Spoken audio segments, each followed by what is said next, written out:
Familia salesiana barriarista, un sueño que nació de agua de Dios, al mundo con esmero cada día, llevamos la alegría y el amor. Familia salesiana barriarista, viviendo el sacrificio con amor, somos pregoneros del carisma, el Padre Luis Mariara nos dejó.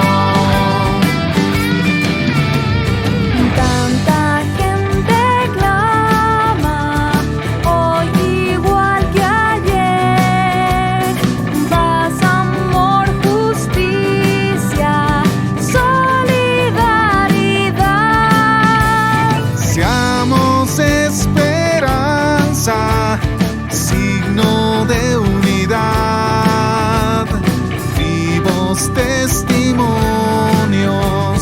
de amor fraternal. Familia salesiana barriarista, un sueño que nació de agua de Dios, al mundo con esmero cada día, llevamos la alegría y el amor. Familia salesiana barriarista, viviendo el sacrificio con amor, somos pregoneros del carisma, el Padre Luis Mariara nos dejó. Estar con la gente es nuestra misión, compartir sus cruces, nuestra vocación. Estar siempre atentos para socorrer al pobre, al enfermo, en toda ocasión. Familia salesiana barriarista, un sueño que nació de agua de Dios, al mundo con esmero cada día, llevamos la alegría y el amor. Familia salesiana barriarista, viviendo el sacrificio con amor, somos pregoneros del carisma, que el Padre Luis Mariara nos dejó. Seamos una ofrenda agradable a Dios, seamos por el mundo víctimas de amor. Como Jesucristo se entregó en la cruz, demos nuestra vida con fe y con valor. Familia salesiana barriarista, un sueño que nació de agua de Dios, al mundo con esmero cada día, llevamos la alegría y el amor. Familia salesiana barriarista, viviendo el sacrificio con amor, somos pregoneros del carisma, que el Padre Luis Mariara nos dejó. Somos pregoneros del carisma, que el Padre Luis Mariara nos dejó.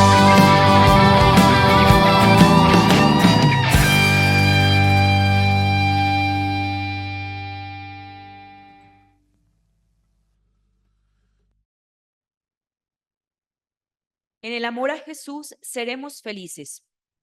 Vivamos pues de Jesús y de la oración.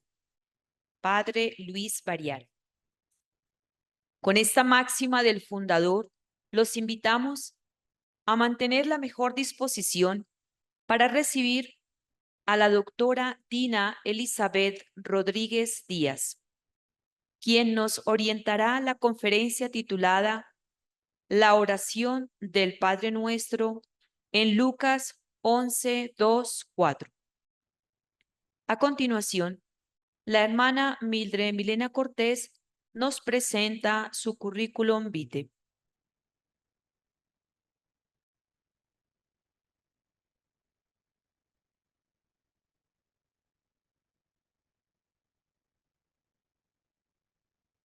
La estimada profesora Dina Elizabeth Rodríguez Díaz es doctora en Teología de la Pontificia Universidad Javeriana de Bogotá, Colombia. Cursó además estudios de Teología y Sagrada Escritura, profesional en Ciencias Bíblicas y licenciada en Educación Religiosa de la Universidad Minuto de Dios. Magíster en Teología de la Biblia de la Universidad San Buenaventura de Bogotá, Colombia, y un diplomado en Arqueología Bíblica de la Universidad Hebrea de Jerusalén. Recibimos con mucho cariño a nuestra apreciada profesora Dina. Muchas gracias, mi hermana Mildred. Un saludo fraterno para todas y para todos en esta mañana. Me siento muy honrada de estar en medio de ustedes en esta jornada de espiritualidad, con este tema tan pertinente y tan bello, si me permiten, que es la oración, ¿no? Entonces, la hermanita Mildred me ha pedido que hagamos una lectura bíblica desde Lucas, desde el Evangelio de Lucas, el capítulo 11, versículos de 2 al 4. Así que va a ser, yo creo que más que una conferencia, vamos a tener un estudio bíblico en esta mañana, un estudio bíblico desde el Evangelio de San Lucas. Así que si, pues yo he traído una presentación con el texto bíblico allí. Si de todas maneras ustedes en sus casas, donde quiera que estén, quieren tener el texto bíblico en su mano, pues si vamos a hacer una lectura bíblica, necesitamos obviamente la Sagrada Escritura. Entonces, la oración, pues el tema entonces es la oración del Padre Nuestro en Lucas 11, del 2 al 4. Muy bien, entonces vamos a mirar el texto bíblico. Quiero hacer como un pequeño resumen de lo que vamos a hablar antes de entrar propiamente al texto. Entonces, se sugiere que dentro del contexto lucano, el pasaje brinda a los discípulos de Jesús la oportunidad de aprender de su maestro el significado de la oración. El contenido de la oración no solo confirma la identidad de Jesús en relación con Dios, sino que enseña a los discípulos las cosas que determinan su identidad como seguidores de Jesús. Del Padre Nuestro lucano, este Padre Nuestro nos permite considerar la oración de Jesús también como la oración de los discípulos. El Padre Nuestro es la oración más conocida del cristianismo en todo el mundo. La oración es única porque fue enseñada a los discípulos por el mismo Jesús. Como narra Mateo, recordemos que en Mateo también está el texto, en Mateo capítulo 6, versículos del 9 al 13, y también en Lucas capítulo 11, versículos del 2 al 4. Si bien los dos textos concuerdan entre sí en cuanto al contenido general de la oración, también difieren ligeramente en extensión y en redacción. Y más importante aún, en el contexto narrativo en el que se encuentran los textos. Vamos a mirar la siguiente diapositiva. Muy bien. Aquí tenemos los dos textos. He querido que los miremos porque estamos diciendo que si bien es cierto, los dos relatos o el Padre Nuestro, tanto en Mateo como en Lucas, concuerdan entre sí, digamos que en el contenido general de la oración. No obstante, hay algunos elementos que son distintos en cada uno de ellos. Entonces, mirando los textos aquí como los tenemos en pantalla, vamos a leer primero el de Lucas. Dice: Padre, santificado sea tu nombre, venga tu reino. Danos cada día nuestro pan cotidiano. Y perdónanos nuestros pecados, porque también nosotros perdonamos a todo el que nos debe. Y no nos dejes caer en tentación, dice el de Lucas. El de Mateo dice: Padre nuestro que estás en los cielos, santificado sea tu nombre, venga tu reino. Hágase tu voluntad así en la tierra como en el cielo. Nuestro pan cotidiano, dánoslo hoy. y perdónanos nuestras deudas, así como nosotros hemos perdonado a nuestros deudores, y no nos dejes caer en tentación, mas líbranos del mal. Tenemos estas indicaciones en rojo, nos muestra qué es lo propio de Mateo que no aparece en Lucas.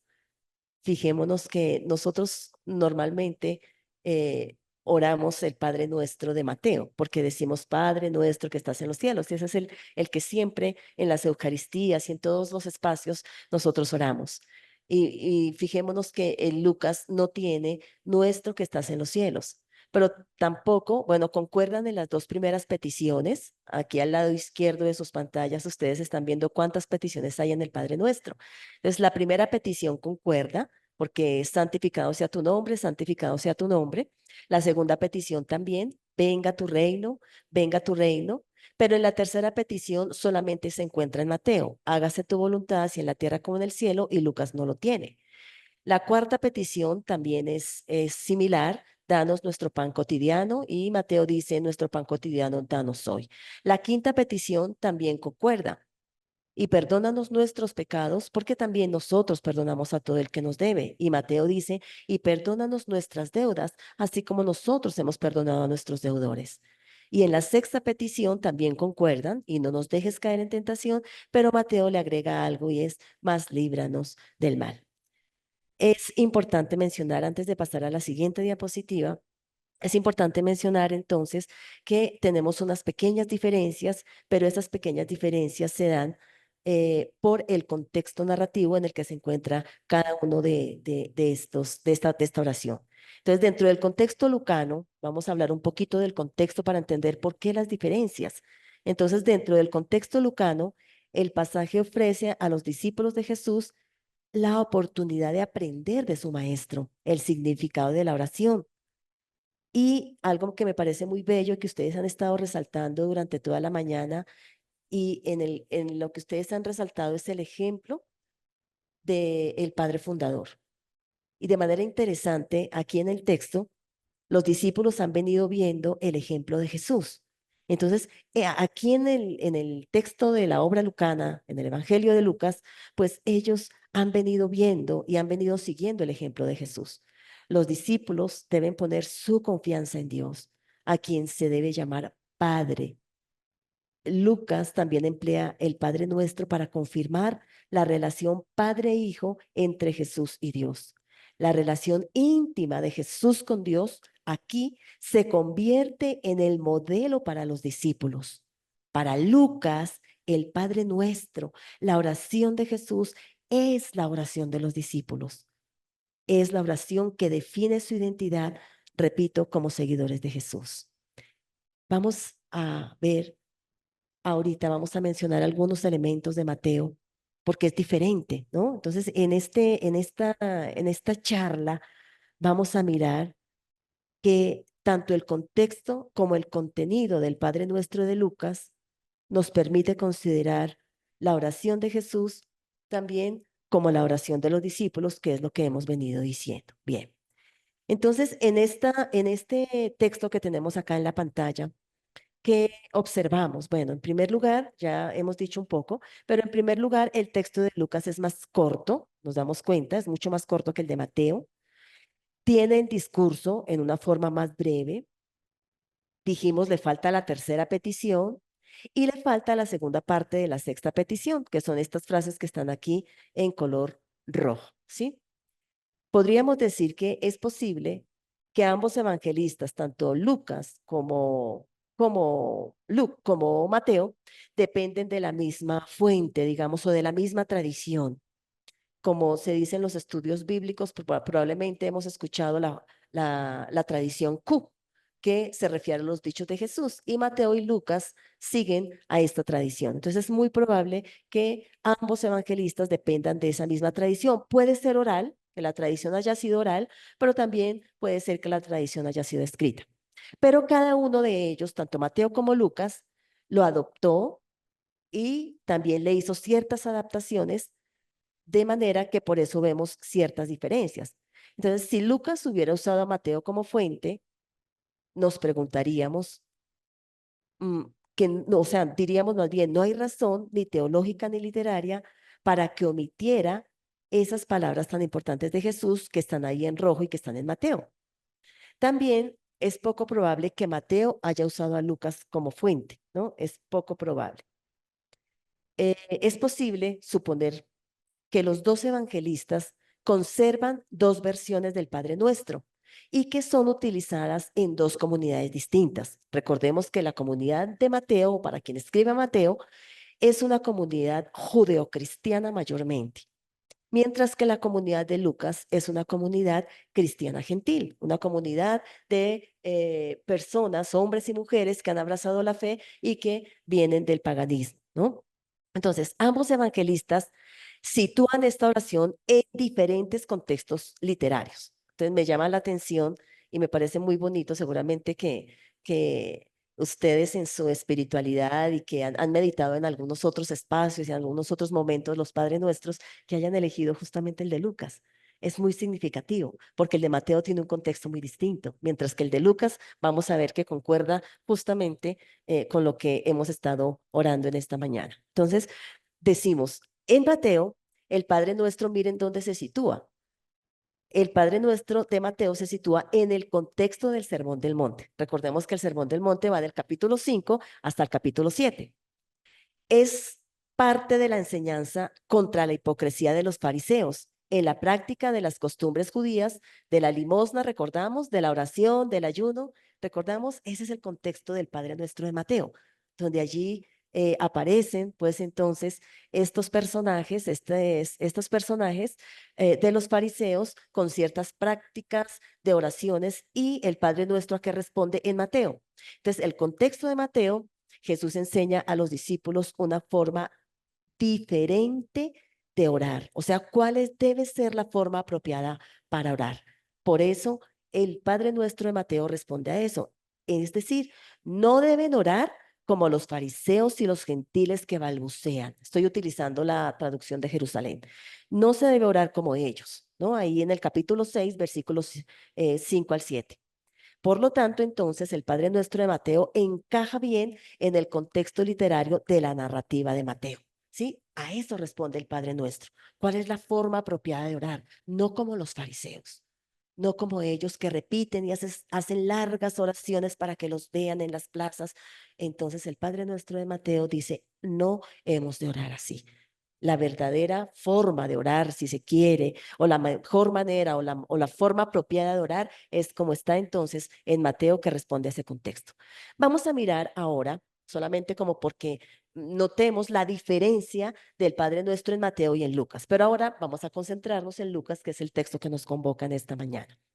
Vamos a mirar el contexto literario de ahí de Lucas. Entonces, Lucas tiene un gran interés por la oración. Eso es muy importante. La obra lucana, no solamente el Evangelio de Lucas, sino Hechos de los Apóstoles. Toda la obra lucana en sus dos tomos tiene un interés muy, muy, muy importante y ahí hace un énfasis muy grande en la oración, ¿no? Y este tema está presente a lo largo de toda la narración también de los Hechos de los Apóstoles. Si miramos Lucas, Lucas abre el Evangelio con el relato de la infancia que enfatiza la importancia de la oración. A lo largo del Evangelio, Lucas retrata a Jesús orando, especialmente en todos los puntos más importantes de su vida. En los Hechos de los Apóstoles, también Lucas retrata constantemente a la iglesia, a la comunidad, a los cristianos en oración. De manera que el tema de la oración, por tanto, se extiende desde el principio del Evangelio de Lucas hasta el final de Hechos de los Apóstoles. Allí Jesús es retratado como un modelo de oración, pero también como un maestro que constantemente anima a sus discípulos a orar. Lo tenemos en el capítulo 6, versículo 28. Está animando a orar. En el 18:1 estamos en el Evangelio. En el capítulo 22:40, en el capítulo 22, versículo 46 también. El Padre Nuestro en Lucas se encuentra hacia el comienzo del relato del viaje de Jesús. Recordemos, antes de pasar a la otra diapositiva, sigamos aquí, estamos contextualizando el Padre Nuestro en Lucas y está en el capítulo 11, ¿verdad? Recordemos que el Evangelio de Lucas sigue como el mismo itinerario geográfico de Jesús en Mateo y también en Marcos. Jesús comienza su ministerio, recordamos, en Galilea. Y allí en Cafarnaúm y sus alrededores, él enseña, pero también cura y sale, tiene una vida en salida para los menos favorecidos. Pero después de tener un largo ministerio en Galilea, él empieza a subir hacia Jerusalén y hay un camino hacia Jerusalén. Y mientras va en ese camino, él va enseñando. En Lucas el camino es larguísimo porque está desde el capítulo 9, versículo 51, hasta el capítulo 19, versículo 44. Es un viaje a Jerusalén que Jesús inició cuando se cumplieron los días de su ascensión al cielo, allá en el capítulo 9, 51 de Lucas. Y mientras él va subiendo a Jerusalén, todo el tema del discipulado domina el comienzo del relato del viaje. Cuando Jesús se dirige a Jerusalén para cumplir el plan de Dios, les da a los discípulos una nueva tarea: ser sus mensajeros allí en el capítulo 9:52, pero también habla de las exigencias radicales de ser un discípulo en el capítulo 9 también, pero de los versículos 57 al 62. Después, ¿qué pasa? En todos estos relatos, luego envía a los 72 en una misión con el mandato de sanar y predicar el reino de Dios. Esto está en el capítulo 10, versículo 9. A su regreso de la misión, Jesús expresa su gratitud dirigiéndose repetidamente a Dios como Padre y declara que los discípulos son bienaventurados. Esto está en el capítulo 10, versículos 21 al 24. Ahora, cuando un doctor de la ley viene a preguntarle cuál es el mandamiento más importante, Jesús cuenta la parábola del buen samaritano y qué le dice a este maestro de la ley. Al final, ve y haz tú lo mismo, en el capítulo 10, 37. En todo su viaje, Jesús entra también en un pueblo y es recibido en casa de Marta. Él le dice que solo se necesita una cosa, que María, su hermana, ha elegido, en el capítulo 10, versículo 42. Lucas indica que Jesús estaba a favor del deseo de María de estar con él, de escuchar y de aprender de él. Y ese escuchar y aprender de él son las actitudes básicas de un discípulo. La enseñanza de Jesús sobre la oración, después de este relato de María y Marta, viene después. En el capítulo 11, versículo 1, Lucas señala el cambio del escenario narrativo.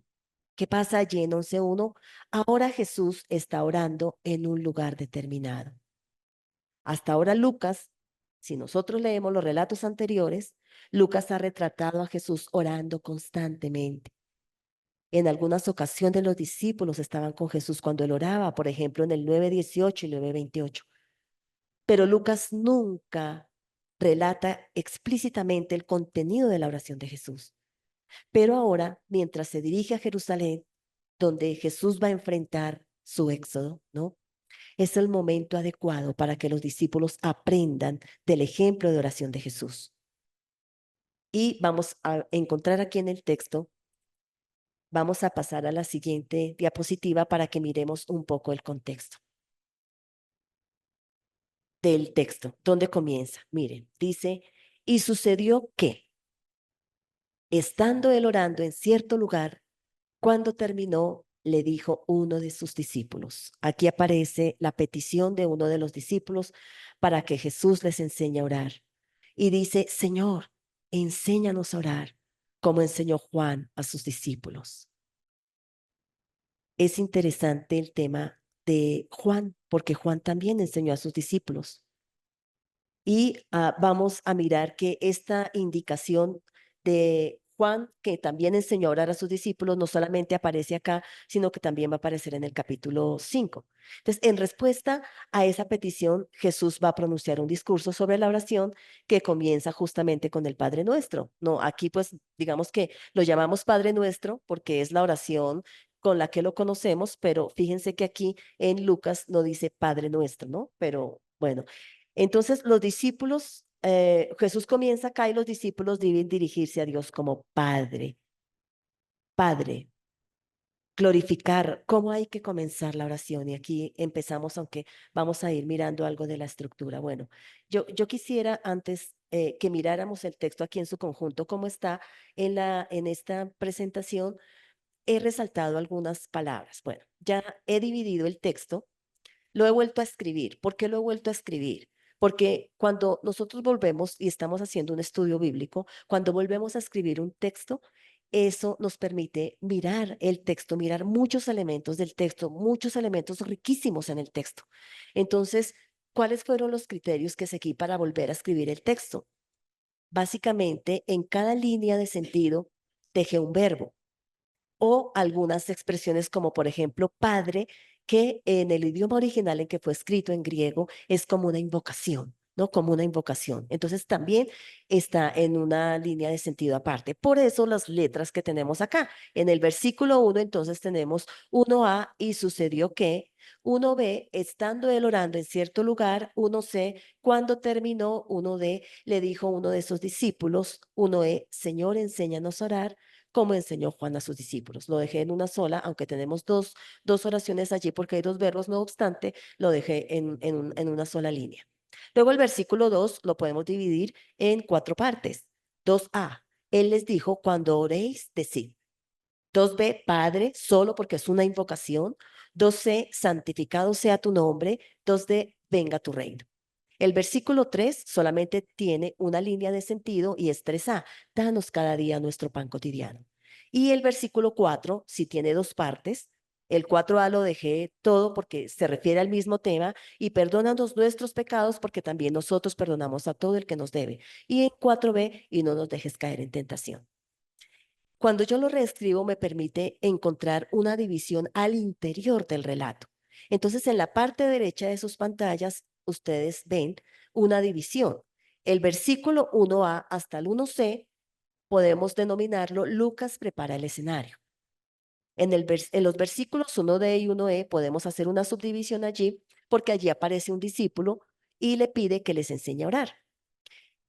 Luego en el 2a lo podemos dejar solito también porque él les dijo, aquí Jesús inicia la enseñanza, el narrador le da paso en un discurso directo, porque el narrador dice, él les dijo, y luego Jesús dice, cuando oréis, decid, y sigue Jesús allí.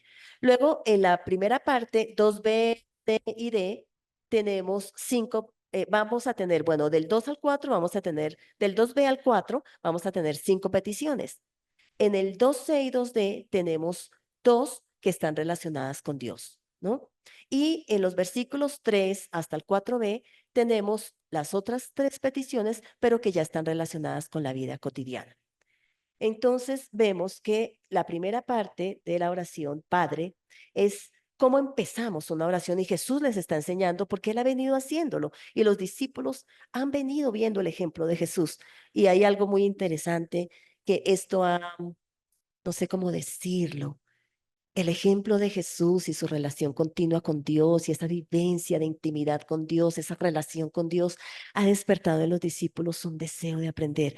Los discípulos seguramente sabían orar, porque, ¿cierto? Y aunque es una comunidad que ha venido del paganismo y que ha abrazado la fe, seguramente en sus contextos hacían oraciones a sus dioses, pero la relación de intimidad de Jesús con su Padre te ha despertado un deseo, ha despertado, yo también quiero saber, yo también quiero hacerlo como tú lo haces, yo también quiero entrar en relación con Dios, yo también quiero tener esa relación de intimidad, yo también. Entonces, el ejemplo de Jesús ha impregnado, si se quiere, ha tocado, si se quiere, la vida de los discípulos. ¿Y cómo comienza Jesús sus oraciones? ¿Qué es lo que les está enseñando? Padre, glorificar su nombre y pedir por las necesidades básicas de la vida también.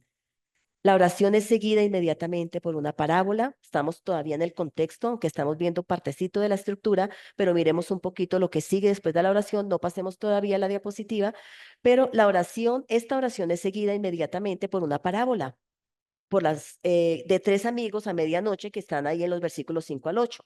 Y después en los versículos 9 al 13 hay un discurso sobre la oración.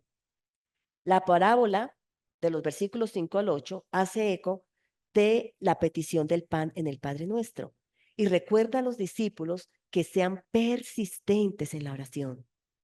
El dicho concluye la enseñanza de Jesús sobre la oración, ¿no? Vamos a mirar ahí, concluye la enseñanza de Jesús sobre la oración con una exhortación a tener fe en Dios, que es más digno de confianza que un padre que sabe dar buenos regalos a sus hijos. De manera que el Padre Celestial dará el Espíritu Santo a quienes se lo pidan. Versículo 13. Luego viene un discurso de Jesús sobre la oración de los versículos siguientes. Por lo tanto, vemos que toda esta enseñanza de Jesús sobre la oración comienza y termina con un énfasis en la paternidad de Dios. ¿Qué hemos hecho hasta acá? Un breve repaso, una breve contextualización, un breve repaso sobre el Padre Nuestro en el contexto lucano, ¿no? Entonces, este breve repaso muestra que el Padre Nuestro se sitúa en un contexto distinto al de Mateo. Repetimos solo para tenerlo en cuenta. Mientras que en Mateo, la enseñanza de la oración por parte de Jesús tiene lugar durante el Sermón del Monte, ¿qué pasa con Lucas? Lucas la sitúa en el contexto del viaje de Jesús a Jerusalén. Mientras que en Mateo, Jesús toma la iniciativa de enseñar a sus discípulos a orar, allá en los versículos 6 al 9, en Lucas es uno de los discípulos quien le pide a Jesús que le enseñe a orar. Mientras que en Mateo, la oración pretende ser un ejemplo de una manera apropiada de orar, a diferencia de la oración de los fariseos hipócritas y de los gentiles, en Lucas la enseñanza sigue el ejemplo de Juan el Bautista, que está en 11:1 y 5:33, y de Jesús también, y en Mateo la oración es seguida. Vamos a ver que la oración en Mateo es seguida, o vimos ya en este pequeño recorrido que hicimos, en Mateo la oración es seguida por la instrucción de Jesús sobre el perdón. En Lucas es seguida por una parábola y un dicho que enfatiza la fe en Dios y la persistencia en la oración. En otras palabras, en este breve recorrido, en Mateo la oración es adaptada a su audiencia, una audiencia judeocristiana que conoce el significado de la oración, pero que necesita que se le enseñe la manera apropiada de orar. En Lucas, el Padre Nuestro responde a la necesidad de los discípulos y a esa audiencia cristiana gentil que están ansiosos de aprender del propio ejemplo de la oración de Jesús. Entonces, en esta primera parte que hemos visto de la estructura, Lucas aquí en su parte derecha prepara entonces el escenario para el discurso de Jesús sobre la oración. Es interesante, como hemos venido diciendo, que ahí en el versículo 1a Jesús estaba orando solo. Pero cuando terminó de orar, uno de sus discípulos le pidió que le enseñase a orar, igual que Juan. Es interesante la mención de uno de los discípulos. Luego lo miraremos cuando entremos propiamente a estudiar el texto, porque ya lo estamos estudiando, pero por ahora hemos contextualizado, ¿cierto? Hemos mirado el contexto, la diferencia con Mateo, hemos mirado algo de la estructura, pero vamos a seguir adentrándonos pues en el texto, ¿no? Ahora, vamos a pasar a la siguiente diapositiva, porque esta parte de la primera parte de la estructura, miren lo que nos sigue mostrando en la estructura. Miren, ¿qué podemos decir entonces también, afinando un poquito más en los detalles, que todo el versículo 1 podemos pensar que es el contexto de la oración, todo el versículo 1 en sus divisiones. Luego el versículo 2a podríamos denominarlo introducción a la enseñanza. Y aquí ya propiamente la oración, entonces tenemos las peticiones dirigidas a Dios en la primera parte, el Padre, el nombre del Padre, ¿no? Esta es una invocación, como decimos. Entonces, ahora sí, la exégesis del texto, pues ya hemos estado haciendo exégesis, es decir, interpretación, pero vamos a mirar unos elementos más detallados propiamente del texto. Entonces, el exégesis que estamos haciendo dentro de esta narración lucana que nos irá mostrando, que ya nos está mostrando, pero que nos va a mostrar más detalles, que el Padre Nuestro es la ocasión para que los discípulos aprendan de la vida de oración de Jesús y que Lucas, como decíamos al principio, ha retratado a lo largo de todo el Evangelio y también a lo largo de su segundo tomo, la oración de la comunidad de la iglesia. Bien, entonces volvamos al versículo 1 que lo tenemos ahí en pantalla. Volvamos ahora sí y vayamos desglosando otros elementos de cada uno de los versículos. Entonces Lucas cuidadosamente prepara aquí el escenario para la enseñanza. Y comienza con la frase, sucedió que cuando Jesús estaba orando, ¿dónde? En un lugar determinado. No sabemos cuál. No nos dice Lucas. Lucas recuerda a la audiencia con esta indicación el retrato de Jesús que ha presentado hasta ahora, que Jesús es un hombre que ora constantemente. Como Jesús había orado antes, recordamos en su bautismo, antes de la elección de los 12, antes de la predicción de su pasión, antes de la transfiguración, y ahora ora de nuevo, esta vez en un lugar. Aquí Lucas no se preocupa por identificar el lugar, porque no es su preocupación. Su preocupación aquí es la presencia de los discípulos, la petición de los discípulos que tiene lugar poco después de que Jesús termina de orar. Ellos lo han visto orar. Al mismo tiempo, el contexto lucano indica que es el ejemplo de Jesús el que evoca la petición del discípulo. Para Lucas, la razón misma de la necesidad de orar de los discípulos reside en la propia actitud de Jesús hacia la oración. Jesús es el modelo de oración y una vida de oración apropiada es característica y debe ser característica de los discípulos de Jesús. Como verdaderos discípulos que están ansiosos de aprender de su maestro, ahora deben aprender a orar como ora el mismo Jesús. Un detalle también que llama la atención acá es que Lucas no identifica el discípulo, un discípulo en particular, dice que uno de sus discípulos es el que hace la petición. Ese discípulo queda como en el anonimato. ¿Y por qué no decirlo? Si está en el anonimato, podríamos identificarnos nosotros los lectores y lectoras del Evangelio en ese discípulo anónimo. Discípulos y discípulas que nos acercamos y que también por el ejemplo de Jesús queremos que nos enseñe a orar. Pero Lucas da una pista de que el discípulo hace la petición en nombre de todos los discípulos. Es un discípulo que no sabemos su nombre, pero él toma la vocería y hace la petición en nombre de todos. Por eso emplea la primera persona del plural, enséñanos. Cuando le pide a Jesús, Señor, enséñanos a orar. Y en el versículo 2, Jesús responde usando la segunda persona también del plural. Cuando ustedes oren, no se dirige solamente al discípulo, sino a todos, ¿no? Entonces, ¿qué implica la oración? Vamos viendo varios detalles, ya hemos visto varios detalles. Implica que la oración que va a enseñar también funciona como una oración que une a los discípulos en comunidad, ¿no? Enséñanos a todos. Pero Jesús les dice, cuando ustedes oren, o sea, también la oración no solamente es un elemento personal que debe ser, un elemento individual que debe ser, porque un discípulo sin oración, pues, ¿cómo se sostiene? ¿Sí? ¿Cómo? ¿No? Un discípulo sin oración, ¿cómo aumenta su fe? Pero un discípulo sin una oración y una relación personal con Dios, ¿cómo puede ser capaz de decirle no a la tentación? ¿Cómo puede ser capaz de elegir? Pero también esto implica que la oración es muy importante de forma comunitaria. Entonces la petición, Señor, enséñanos a orar como Juan enseñó a sus discípulos, ¿qué sugiere? Sugiere que para los discípulos la oración que Jesús enseña tiene algo que ver con su identidad como seguidores.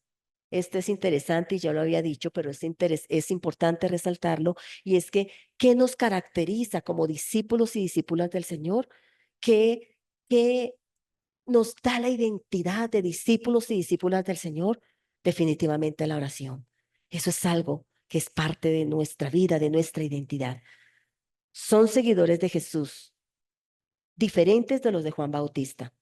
Lucas cuenta la historia que Juan les ha enseñado a sus discípulos, como decimos aquí, pero también en 5:33. Pero Lucas no nos dice, nunca nos dice cuál es el contenido de la oración de Juan, ¿no? Simplemente que él también enseñaba a sus discípulos a orar.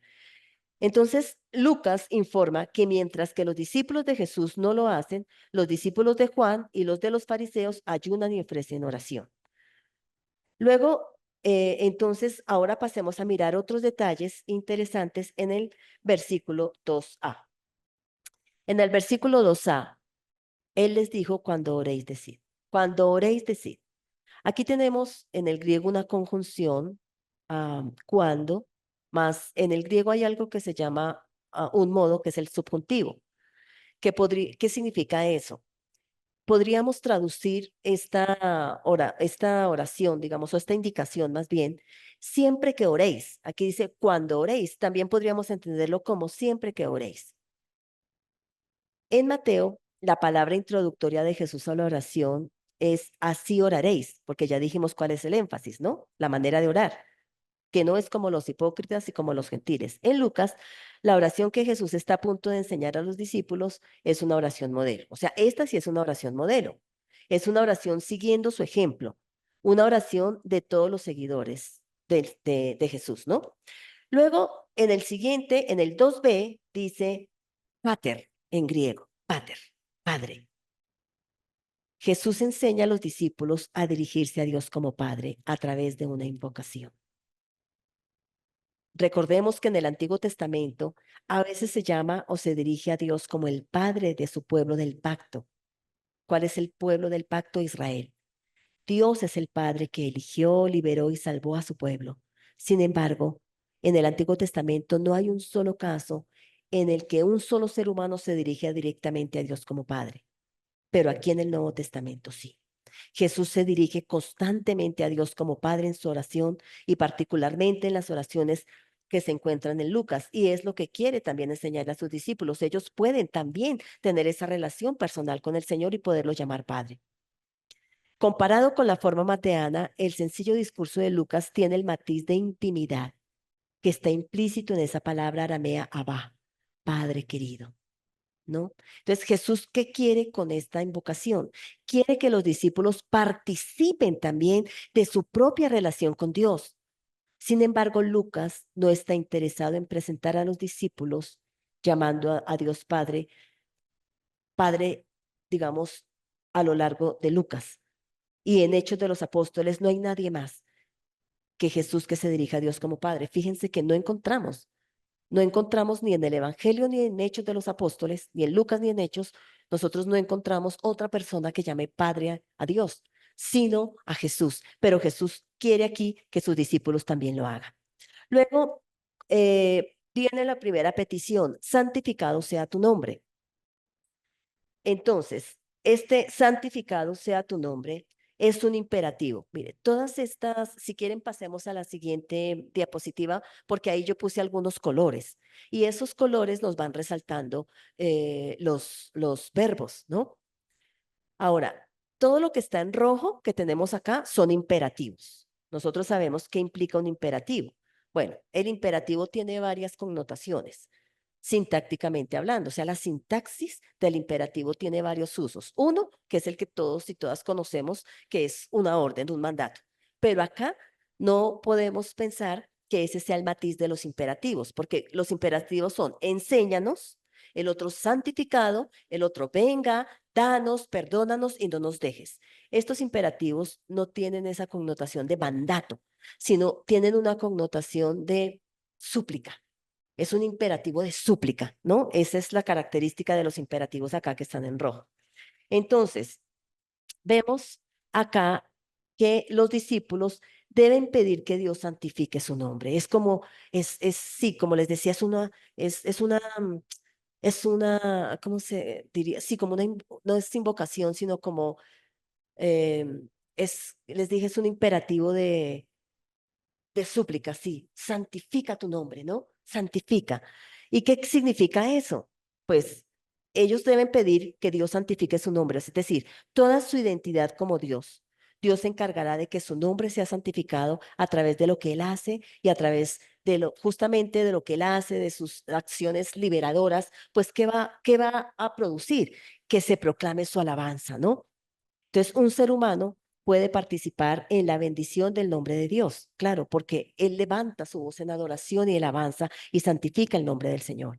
Ahora también esa promesa de Dios de santificar su nombre la encontramos en Ezequiel. Si ustedes están tomando anotaciones, pueden después remitirse a Ezequiel en el capítulo 36, versículo 23. Allí está la promesa de santificar el nombre de Dios. Y es seguida por la declaración de que el nombre de Dios será santificado a través de Israel. El verbo santificar, que en griego es hagiazo, puede tomar también en sus significados más amplios como bendecir o glorificar el nombre de Dios. La primera petición recuerda entonces a la audiencia lucana, también a María, ¿no? Recordamos que glorifica a Dios en el Magnificat, pero también a Zacarías, que alaba a Dios después de que se le desató la lengua, pero también a los pastores que glorifican y alaban a Dios. También a Simeón, recordemos que toma al niño Jesús en sus brazos y bendice a Dios en el capítulo 2:28.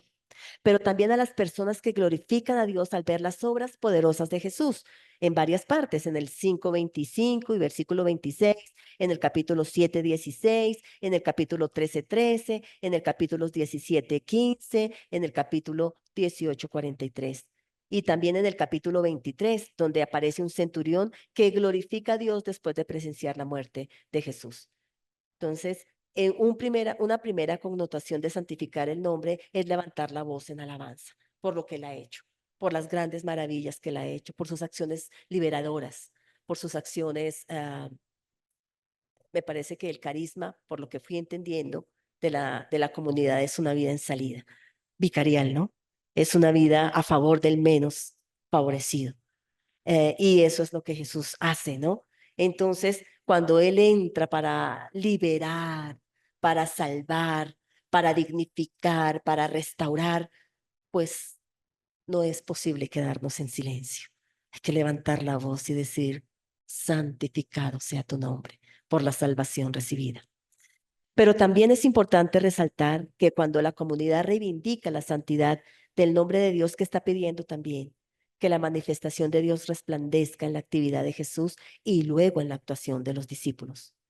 Esto es importante resaltarlo, porque cuando sus discípulos también trabajan para la dignificación, no son los discípulos los que reciben la gloria, y no debe ser así, sino que a través de la acción evangelizadora y liberadora que hacen los discípulos de Jesús, el nombre de Dios es glorificado y es santificado. Luego dice la siguiente petición, venga tu reino. También deben orar así, venga tu reino. Es Dios quien santifica su nombre al establecer su reino. ¿Cuál es el objetivo de esta petición, Señor? Venga tu reino. Ese imperativo de invocación, venga, que venga ya. Pues el objetivo de esta petición es que la soberanía, es decir, el reinado absoluto de Dios, se dé sobre el acontecer humano. Que ese acontecer humano llegue a la madurez escatológica y que se manifieste como realidad consumada. La comunidad pide que ese reino se vaya encarnando en esa actualización cotidiana del plan divino de salvación. Cuando nosotros establecemos el reino, cuando somos justos, el reino se establece. Recordemos que Jesús dijo que el reino estaba. Cuando Jesús empezó a obrar y a enseñar, el reino empezó a estar. De hecho, desde que nace, ha llegado el reino. Es el ya del reino, pero falta el todavía no del reino, que es la plenitud. Pero en el ya del reino se instaura el reino de Dios. Pero también se anima a los discípulos a seguir participando en esa predicación del reino y a convertirse en instrumentos de su cumplimiento. Entonces, estas dos peticiones que ya estudiamos del 2C y 2D, miren que tienen una estructura parecida. Empiezan con un imperativo santificado, venga, luego viene un pronombre tú, que está en verde, y luego viene un sustantivo, nombre y reino. Tienen una estructura muy parecida. Son peticiones entonces dirigidas a Dios. Y vamos hacia el final de las siguientes peticiones, que son por las necesidades cotidianas. Tenemos otros imperativos. El versículo 3, danos cada día nuestro pan cotidiano. En la tercera petición, ¿cuál es el énfasis? El énfasis se desplaza hacia las necesidades humanas vitales. Los discípulos deben pedir a Dios, danos cada día nuestro pan. Los discípulos deben pedir que socorra sus necesidades diarias de sustento. Aquí la voz de danos, ¿no? Danos cada día nuestro pan. Pide directamente a Dios que les provea cada día el pan diario. Y es interesante porque el verbo aquí está en presente, es un imperativo, pero es un imperativo presente, es decir, nunca dejes de socorrernos y de proveernos el pan cotidiano. Entonces los discípulos de Jesús que lo han dejado todo para seguirlo, deben confiar en Dios para que les provea sus necesidades básicas. En el 4a, la siguiente petición es: perdónanos nuestros pecados. Otra vez, imperativo, porque también nosotros perdonamos a todos los que nos deben. Esta petición es implorar a Dios su perdón, ya que el pecado es una realidad esencialmente humana. Estamos expuestos, somos naturaleza caída. Entonces, el tema del perdón de los pecados desempeña un papel muy importante en Lucas. En su sermón inaugural, recordemos en la sinagoga de Nazaret, en el capítulo 4, recordamos, Jesús anuncia que viene a proclamar liberación, liberación del pecado. Entonces, el acto de Jesús de perdonar el pecado, ¿qué refleja? Refleja el carácter de Dios, que es un Padre perdonador, como lo muestra la parábola del Padre misericordioso, o más comúnmente conocida como el Hijo pródigo, ¿no? Lucas emplea aquí justamente, perdona nuestro pecado, ese verbo en griego, o ese sustantivo más bien en griego, que es hamartía, porque hamartía es ese mal, dijéramos, que reina en el mundo, ¿no? Pero que con el acontecimiento de Cristo, con su muerte y resurrección, nos libera de la esclavitud de ese mal que reina en el mundo, y trae el perdón para los discípulos. Entonces, miren, ahí está como en un colorcito amarillito verdoso, porque es una conjunción en griego, porque, ¿qué sugiere? Sugiere que el perdón de Dios no se puede esperar si se rehúsa el perdón humano, es decir, del acto humano de perdonar a los demás. O sea, no es condición, porque no condicionamos a Dios, pero sí es absolutamente imperativo que nosotros también perdonemos. Y entonces podamos decirle al Señor: así como yo he perdonado, espero también tu perdón. No es condicionante, ¿no? Es distinto. Pero al pedirle a Dios que perdone los pecados, se les recuerda a los discípulos que siempre estén dispuestos a perdonar a los demás, como se expresa en el uso que hace Lucas del presente: perdónanos, ¿no? Si bien Dios perdona los pecados, es decir, la deuda en un sentido moral, el perdón humano debe incluir todas las formas de deuda. O sea, Dios perdona mi pecado de naturaleza caída, pero también nosotros ya, claro, no perdonamos en ese sentido porque Dios es el único que perdona ese pecado, ¿cierto? Pero sí nos invita a que todas otras formas de, no sé cómo decirlo, de maltrato quizás que nos hagamos entre los seres humanos, podamos perdonarlos, ¿no? Esto puede explicar por qué Lucas usa el término deuda en la segunda parte, ¿no? La paternidad de Dios implica entonces un reconocimiento de qué, de la fraternidad humana. Y ya vamos terminando. Luego, ¿qué dice el 4b? Y no nos dejes caer en tentación. Otra vez un imperativo. No nos dejes. No permitas, si se quiere, que nos dejemos llevar. Este peirasmos, tentación, sustantivo, cuando lo traducimos como tentación, yo creo que aquí se puede traducir como tentación como está en el texto, porque también se puede traducir como prueba, pero prueba es otra cosa. Prueba es otra cosa. Al traducirlo como tentación entenderíamos como algo, situaciones de la vida, si se quiere, que pueden llegar a hacernos tropezar y caer, porque la tentación es eso. La tentación es el tropiezo. Eso fue lo que el enemigo quiso hacer con Jesús en las tentaciones. Quiso hacerle zancadilla. Por eso se llaman las tentaciones de Jesús, porque ese sustantivo peirasmo se puede traducir como tentación o se puede traducir como prueba, pero prueba es más apropiado cuando las situaciones de la vida, como dice Santiago, permítanme, hago la alusión a Santiago porque Santiago utiliza esa misma expresión en el capítulo 1 cuando dice: cuando ustedes estén envueltos en tentación, gócense, perdón, en prueba, es la mejor traducción ahí, gócense. ¿Por qué? Porque la prueba trae fortaleza, porque la prueba trae gozo. ¿Y por qué nos debemos sentir contentos? Porque tenemos que ver la prueba como cuando el oro es metido al crisol para ser purificado. El cristiano crece, madura, aumenta su fe, se llena de resistencia o paciencia, como traduce en las traducciones, pero sería mejor como persistencia, mejor, ¿cierto? Y esa sería la prueba.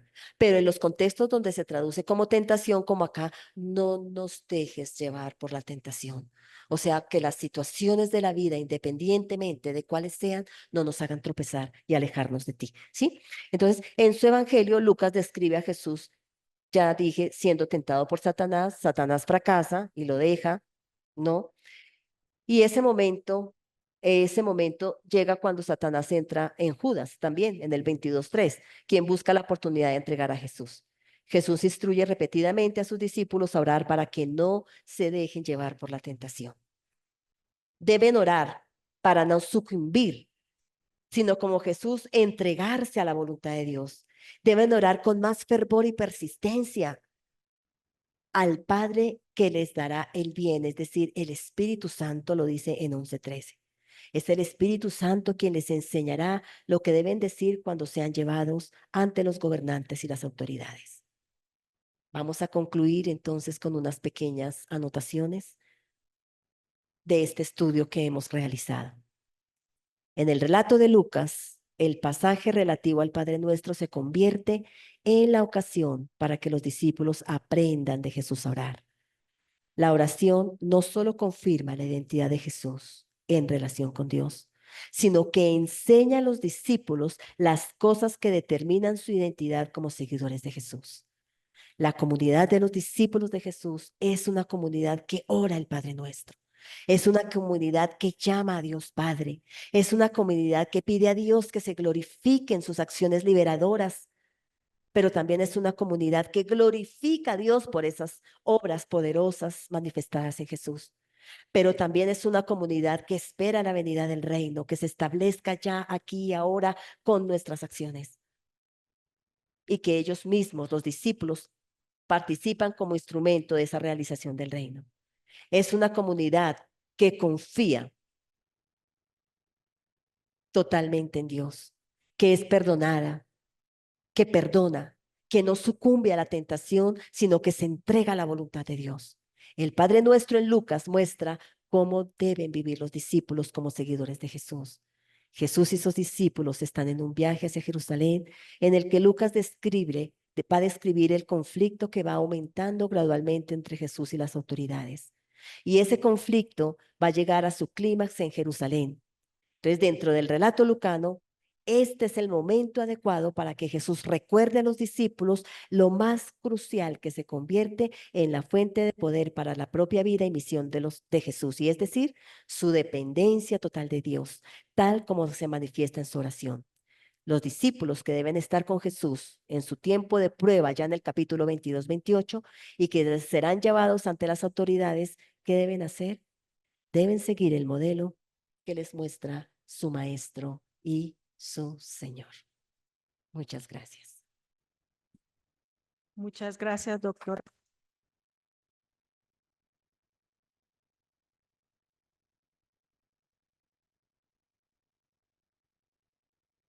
En este momento agradeciendo a la doctora por esa profundización en la oración del Padre Nuestro.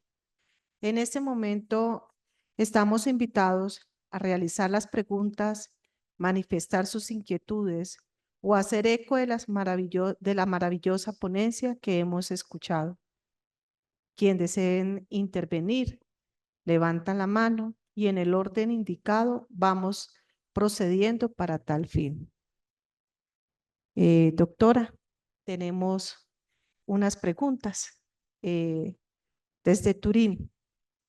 ¿Cómo podemos superar los desafíos para orar con sinceridad y fe, como se enseña en la oración del Padre Nuestro?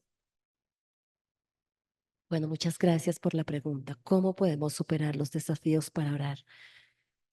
Pues yo creo que lo que nosotros hemos visto de Lucas, Lucas ha venido mostrando a Jesús en una relación personal. Yo creo que cuando nosotros nos acercamos a orar, ¿cómo debemos ver la oración? La oración es una relacionalidad. La oración es ese momento en el que se puede descargar el corazón delante de Dios.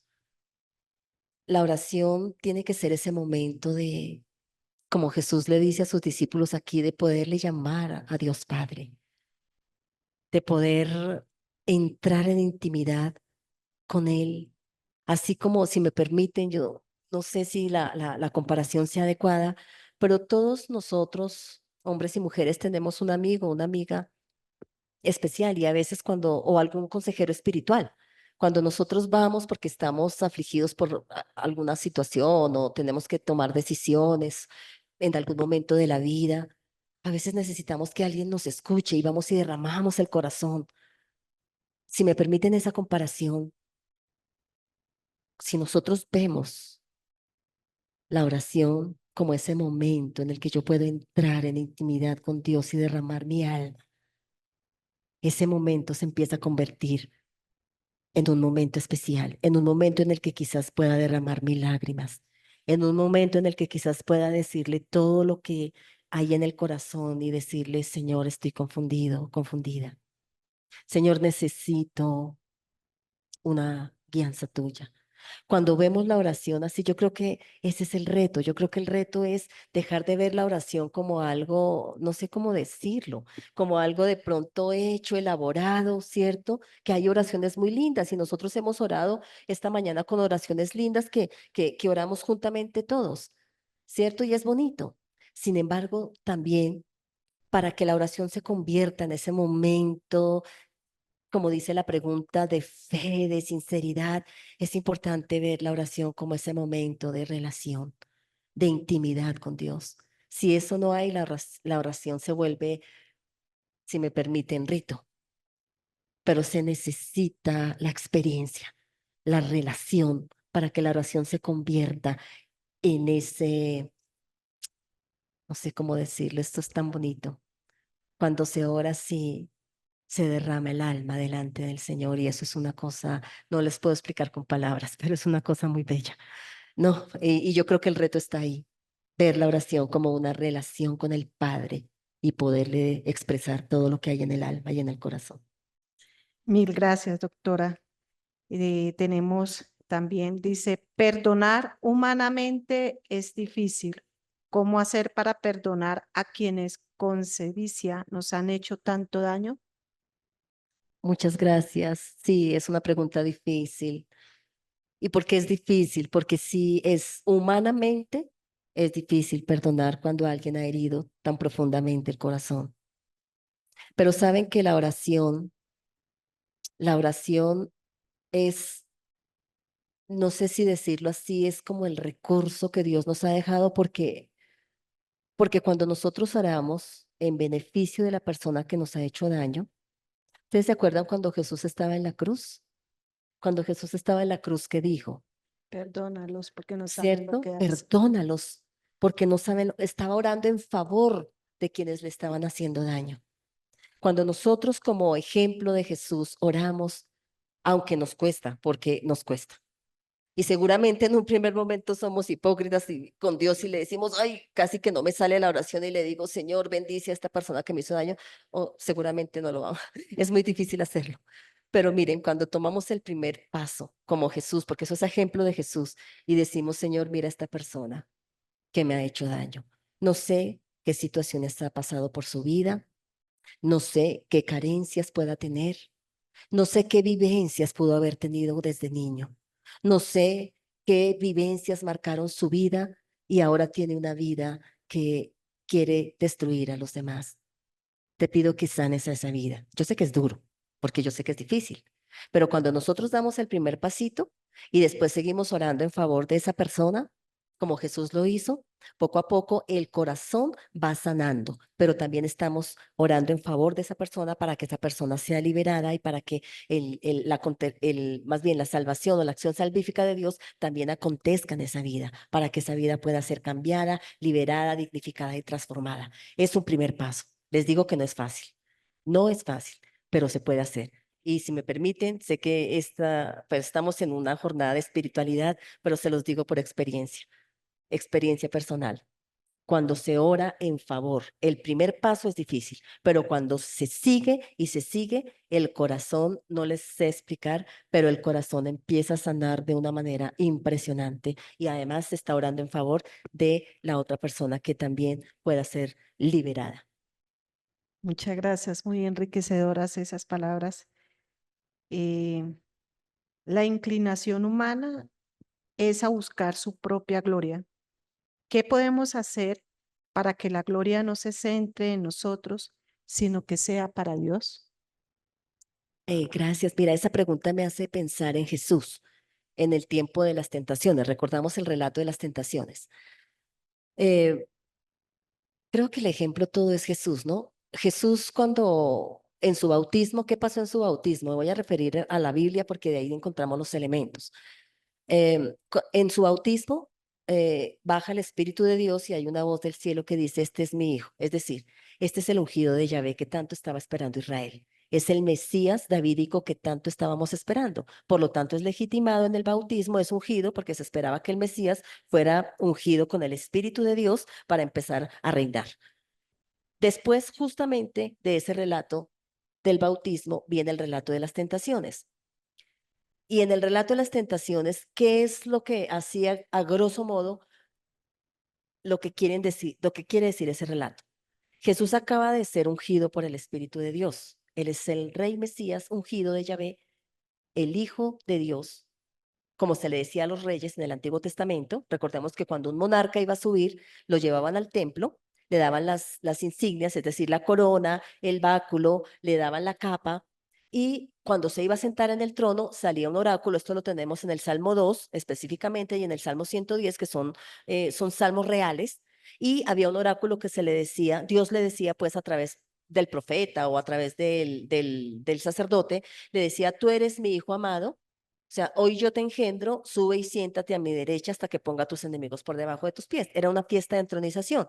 Y en ese momento el monarca entraba en una afiliación y una cercanía distinta a la del pueblo y estaba mucho más cerca. Ese siéntate a mi diestra, es decir, Dios, aunque en el Antiguo Testamento no tenemos la palabra o la expresión reinado de Dios, pero Dios reinaba a través del monarca, y por eso siéntate a mi derecha, es decir, estás cerca a mí y yo reinaré a través de ti. Por eso hoy te engendro como mi hijo y hoy vas a ser mi primogénito y a través de ti reinaré. Pues eso es lo que se le dice a Jesús. Y entonces, ¿qué pasa con las tentaciones? ¿Por qué menciono todo esto? Porque en el bautismo hay una fiesta de entronización, si se quiere.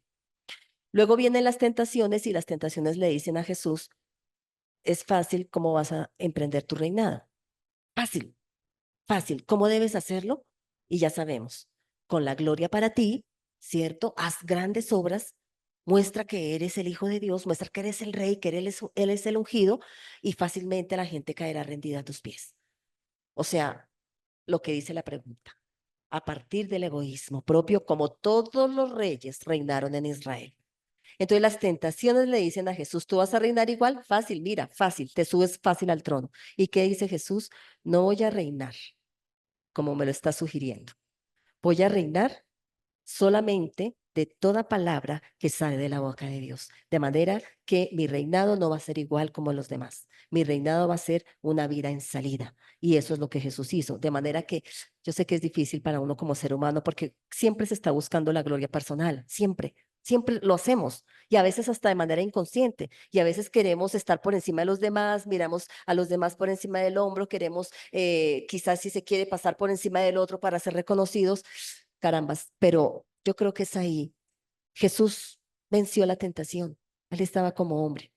Filipenses dice que él no se aprovechó de su divinidad, sino que se hizo como hombre y que dijo, no voy a reinar desde el egoísmo, porque esa fue la decisión de la primera humanidad, Adán y Eva. ¿Se acuerdan? Desde el egoísmo. Él dijo, no lo voy a hacer como los demás, lo voy a hacer distinto. Y es cada día irse negando, es cada día irse negando, porque eso no es por arte de magia, eso es con acciones concretas y decir, sí, no quiero.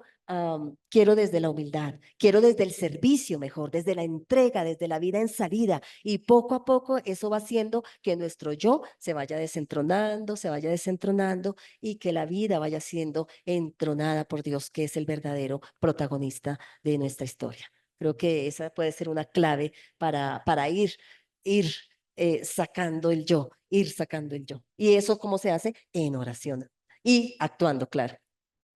Acá viene algo que también nos puede, con lo que nos acaba de decir. ¿Qué es? ¿Y quiénes llegan al éxtasis en la oración? ¿Cómo se logra una conexión espiritual? Esta pregunta es difícil. Sí. ¿Cómo, cómo llegar al éxtasis? Pues yo no sé. Porque es que, claro, nosotros hemos visto en la historia que hay santos, ¿cierto? Que han llegado como a esas experiencias que son lindas, ¿cierto? Y que seguramente son lindas, pues yo no he tenido la experiencia y que son lindas, pero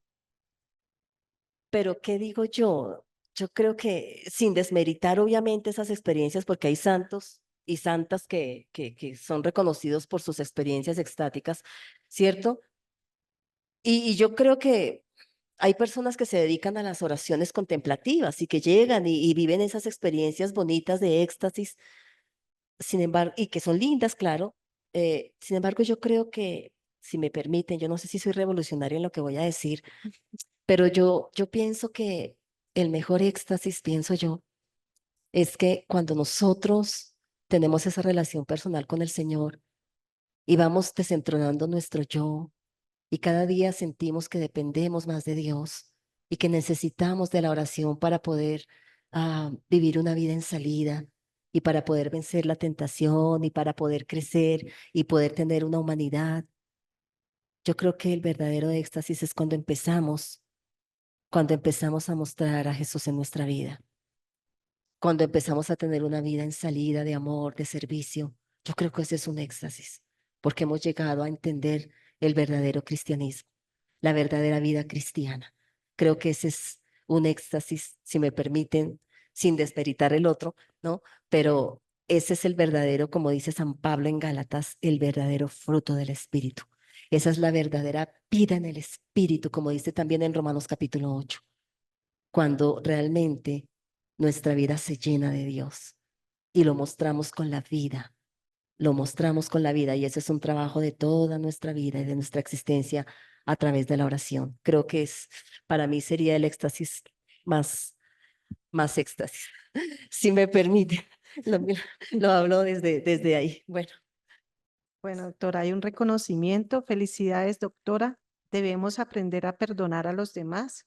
Perdonar a los demás nos permite superar los sentimientos de ira, de amargura o de venganza.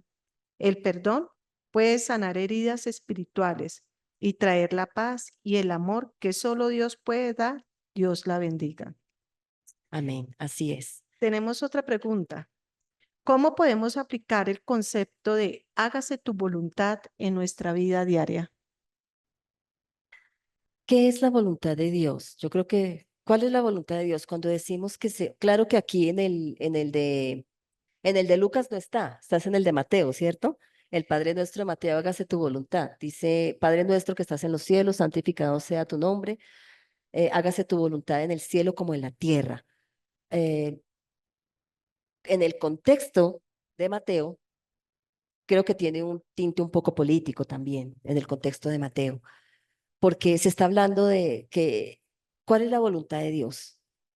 Si nosotros miramos desde el Antiguo Testamento, la voluntad de Dios es la justicia, es que se establezca la justicia. ¿Cómo podemos no solamente pedirle a Dios, hágase tu voluntad, sino cómo se concretiza eso cuando establecemos la justicia? Esa es la voluntad de Dios, que haya una sociedad justa. La voluntad de Dios es que, por eso la vida en salida, cuando hay vida en salida para dignificar al otro, se acaba la desigualdad. Ya no hay desigualdades, ya no hay diferencias ni por género, ni por raza, ni por religión, si se quiere también, claro, ni por nada, no hay diferencias, todos somos hijos de Dios. Entonces, cuando si hablamos de los derechos también, los derechos son iguales para todos y todas, se establece la justicia. Y si miramos desde el Antiguo Testamento, esa es la voluntad de Dios. ¿Y cuál fue la voluntad de Dios que se mostró en Jesucristo? Establecer la justicia, dignificar al otro. Esa es la voluntad de Dios y eso es lo que nosotros desde nuestros pequeños contextos debemos hacer, establecer la justicia dignificando, amando, perdonando, saliendo. Y cuando hacemos eso, estamos haciendo la voluntad de Dios, porque esa es la voluntad de Dios. Muchas gracias, doctora Dina, por esta ponencia sobre la oración del Padre Nuestro y por compartir y transmitir esa riqueza espiritual. No nos deje caer en la tentación, que viene otra pregunta. ¿Qué actitud adoptar cuando siempre hay alguien que siempre provoca, le hace a uno, le, le hace a uno hablar? Sí, bueno, muchas gracias. Sí, como les decía, la tentación es algo que hace caer, es decir, que pone zancadilla para caer. ¿Qué hacemos para? Pues obviamente primero hay que orar, obviamente, ¿cierto? Porque recordemos que, ustedes recuerdan que en Marcos, estoy recordando el de Marcos, aunque también está en Lucas, cuando Jesús iba a ser apresado, él fue al monte a orar y fue con sus discípulos. Él sabía lo que le venía y él sabía, evocando pues el Antiguo Testamento, que dice que el pastor sería tomado y que las ovejas serían dispersadas.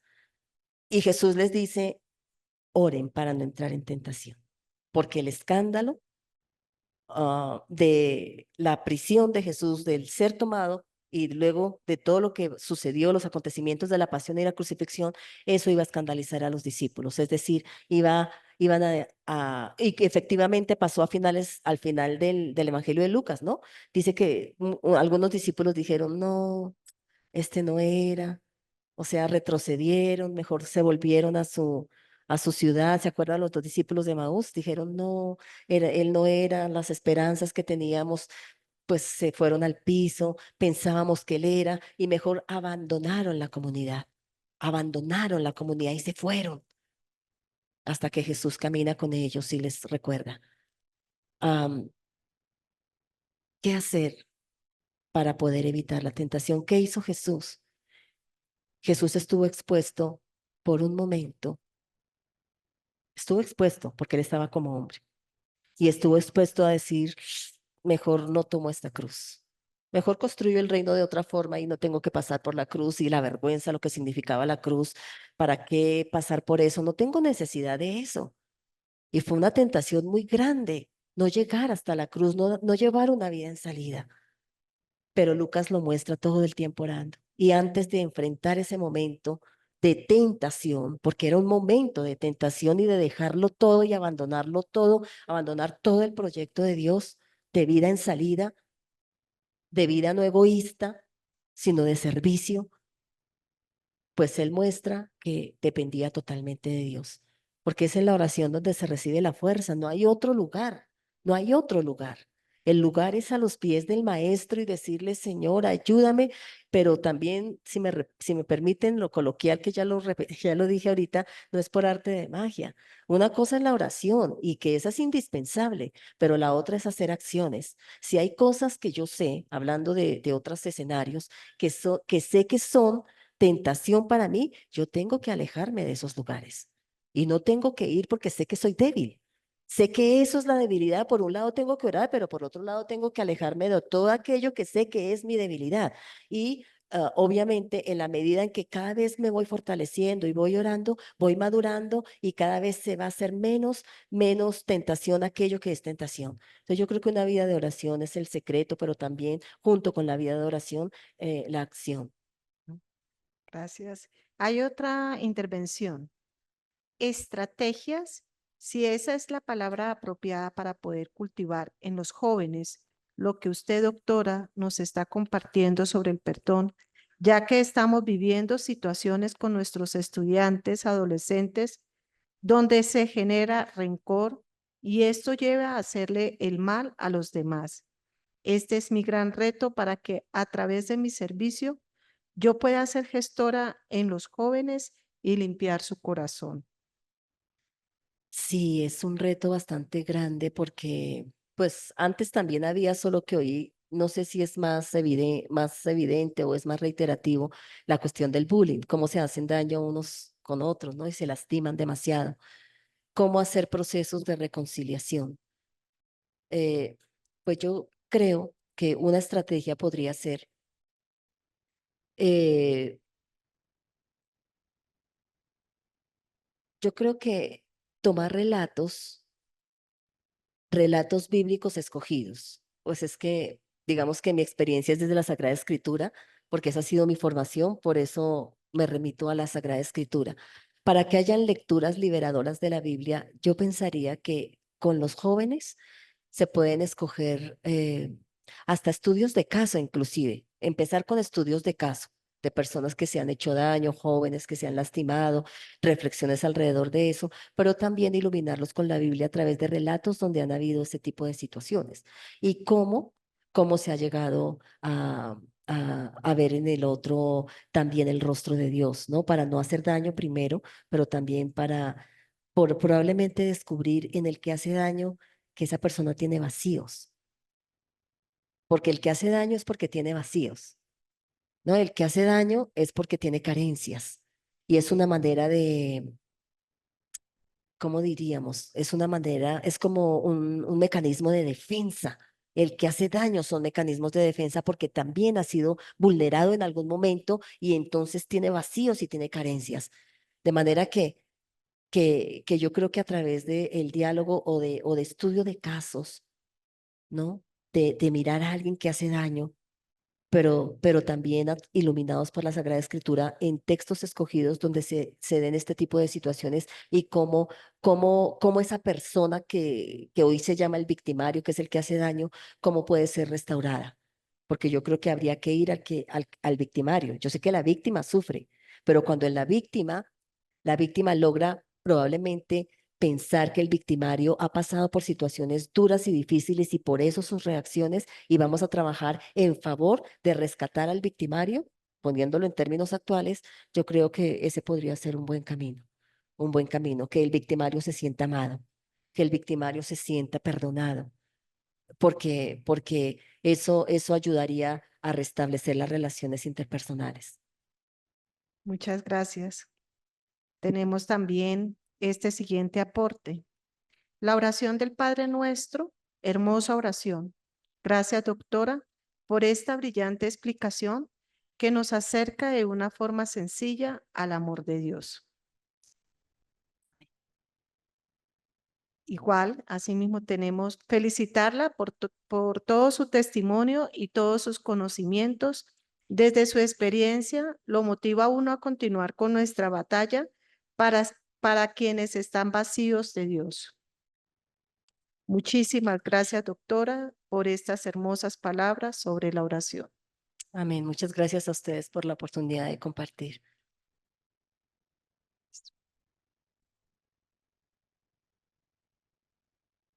Muchas gracias, doctora.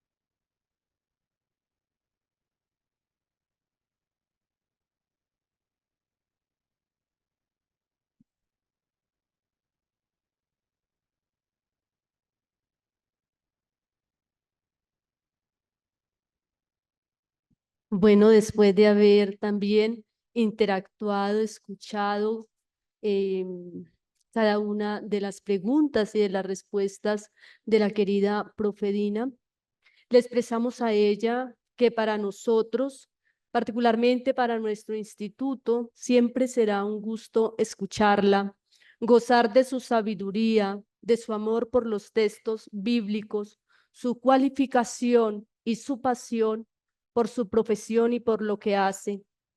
Gracias, querida Profedina, por este espacio formativo en la fe y para la vida de este grupo de hermanos y hermanas participantes de la tercera jornada de espiritualidad salesiana variarista. Con estas claves de lectura que hemos recibido desde el relato de Lucas, de la oración del Padre Nuestro, que recitamos todos los días, nos queda la responsabilidad de no rezarlo quizás por costumbre, sino hacerlo con la confianza y el gozo propio de sentirnos hijos de Dios, animados por el Maestro Jesús, el que nos enseña a orar. Esperamos volver a tenerla en medio de nosotros para próximos encuentros, para estas jornadas y continuar tejiendo los lazos de fraternidad que tanto bien nos hacen a unos y a otros. Esta siempre será su casa. Familia Salesiana Marianista, un sueño que nació de agua de Dios, al mundo con esmero cada día, llevamos la alegría y el amor. Familia Salesiana Marianista.